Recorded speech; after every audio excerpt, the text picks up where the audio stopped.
California is not a cheap state to live in. Inflation is making matters worse for everyone. But when it comes to housing, research shows that Black women struggle the most to afford rent in our state. Our race and culture reporter Candace Red shares how you can help.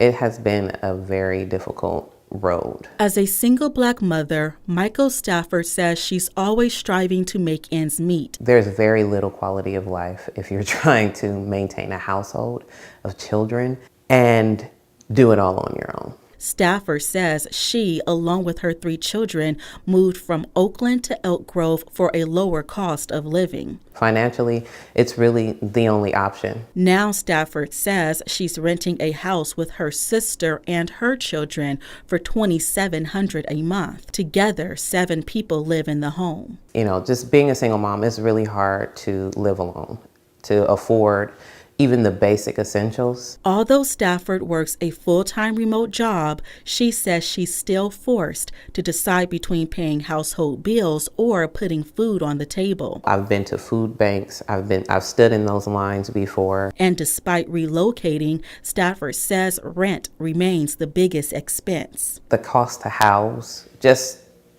the rent alone,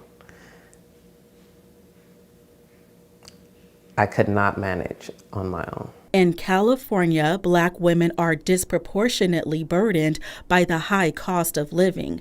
That's according to a report from the nonprofit Gender Equity Policy Institute. It shows 59% of Black women and 42% of Black single moms struggle to pay for housing, and they spend the majority of their income on rent. Always definitely prioritize rent. Take care of the mom, that way the mom can take care of the rest of the family. Black Lives Matter Sacramento, along with other organizations, is participating in an online fundraising campaign called Rent for Moms.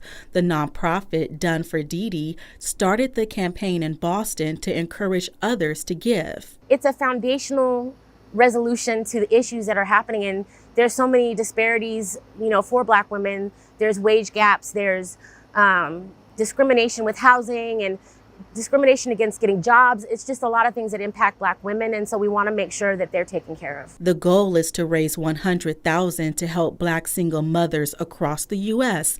pay for rent during the holiday season. It helps to give to somebody to relieve some of those stresses that happen every month when you know that you've got to cover and keep a roof over your head.